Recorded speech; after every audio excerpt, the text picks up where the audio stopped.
Et c'est l'heure du journal des médias de Julien Pichenet. Et on commence avec les audiences. Est-ce que monsieur Parizeau a réussi à résister à l'amour et dans le pré hier soir? Ah oui, il a fait mieux que résister, il a gagné. Bon, Patrick Sabatier, on est loin des scores du jeu de la vérité avec Coluche en mai 85, mais quand même, 4 300 000 téléspectateurs pour TF1 hier. Ça permet à la chaîne d'arriver largement en tête des audiences, devant M6 et L'amour est dans le pré, qui est deuxième. Seul programme d'M6 qui fait des scores aussi forts en ce moment. 3,5 millions de fidèles hier soir pour Karine Le Marchand. Il y avait du monde devant la télé hier soir, parce qu'on était à près de 2,5 millions sur France 2 pour Disparition inquiétante avec Béatrice Dalle. Près de 2,5 millions aussi pour Grosse fatigue 2 et avec Michel Blanc sur France 3. Un petit coup d'œil sur la grille de l'après-midi sur M6, parce qu'il y a eu du changement. À 17h30, il y avait la meilleure cuisine régionale, c'est chez moi. Avec Norbert. Un nouveau programme avec Norbert, effectivement, qui a fait un bon démarrage. 577 000 téléspectateurs. Et puis le juste prix a vu ses audiences repartir à la hausse en démarrant une heure plus tard. C'était à 17h30 jusqu'à présent. Maintenant, c'est à 18h30. On était hier soir à 755 000 téléspectateurs pour le jeu présenté par Éric Antoine. Ces derniers temps, on était plutôt aux alentours du demi-million. Europe 1, le journal des médias. Et on continue d'observer les audiences et plus particulièrement celles des 2 premiers JT de 20h en France. Et le journal télévisé de TF1 qui reste largement devant celui de France 2. Hier encore, Gilles Boulot réunissait 5,5 millions de téléspectateurs contre 3,8 millions pour Anne-Sophie Lapix. Et pourtant, depuis quelques semaines, la chaîne du service public tente de se démarquer de la concurrence en proposant un journal d'une heure entre 20h et 21h. Une stratégie qui ne s'avère pas pour l'instant très concluante et que TF1 ne compte pas imiter. Le journal de TF1 restera dans son format actuel, comme l'a annoncé le PDG du groupe TF1, Rodolphe Belmer, à nos confrères du Figaro TV. Notre JT marche très bien.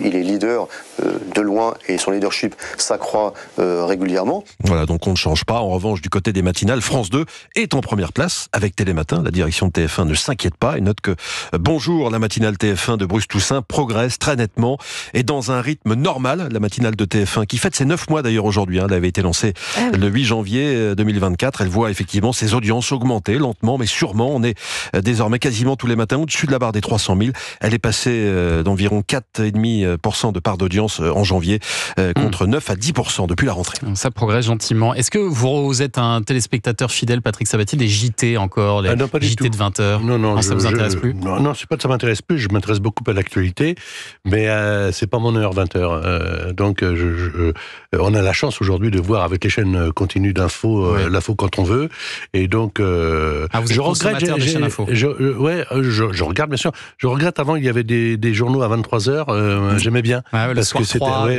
j'aimais bien, c'était plus mon heure.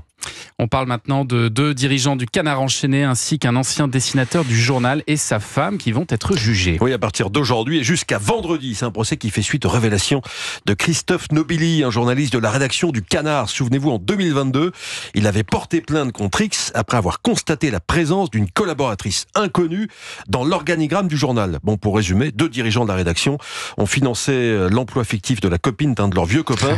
Il s'agit précisément de l'épouse de l'ancien dessinateur du journal, André Escaro. Celle-ci va comparaître pour recel d'abus de biens sociaux, escroquerie à un organisme social et fraude à la carte de presse. En ce qui concerne son époux, qui est aujourd'hui âgé de 96 ans, il est de son côté poursuivi pour abus de biens sociaux. Les 2 dirigeants impliqués sont Michel Gaillard, président du journal de 92 à 2023, et son successeur Nicolas Primo. Le préjudice est évalué à près d'1,5 million d'euros quand même. Et puis hier, l'Arcom nous a convié à une conférence concernant l'impact environnemental des usages audiovisuels en France en 2022. Parce que regarder la télé, envoyer un mail, surfer sur Internet, on l'oublie. Mais tout ça, ça peut polluer. L'Arcom, aidé par l'Agence de la transition écologique, a réalisé une étude concernant nos principaux usages audiovisuels qui génèrent toute une empreinte carbone. Roch-Olivier Mestre, président de l'Arcom. Le but de cette étude, c'était de dresser un panorama sur l'impact environnemental des usages audiovisuels. Et on voit qu'en réalité, ils ne sont pas considérables en tant que tels. C'est moins de 1% de l'empreinte carbone totale de notre pays. Mais on voit qu'il y a une dynamique qui est très forte. Et si on ne fait rien, cette empreinte va progresser de l'ordre de 30% à échéance de 2030. L'évaluation de l'impact environnemental des usages audiovisuels qui fait écho à la loi climat et résilience. C'est une loi qui date de 2021, qui vise notamment à réduire massivement nos émissions de gaz à effet de serre. Mais concrètement, quelles sont les solutions pour réduire l'empreinte carbone? Mathilde Vaux a posé la question à Baptiste Périssin-Faber, directeur général délégué de l'Agence de l'environnement et de la maîtrise de l'énergie. Les impacts, là où ils sont le plus importants, c'est sur les terminaux. Donc c'est la fabrication des téléphones, des téléviseurs, des ordinateurs. Il faut faire en sorte que ces terminaux, ils durent le plus longtemps possible. Donc soit quand ils tombent en panne, on les répare, ou alors on va acheter du reconditionné. Ça, c'est déjà un premier point. Et ensuite, sur l'utilisation, là aussi, les producteurs, les concepteurs d'applications, ils peuvent suivre des guides d'éco-conception. Et les utilisateurs, par exemple, au lieu de se connecter à la 4G, il faut qu'ils se connectent à la Wi-Fi, au Wi-Fi, pour regarder leurs vidéos.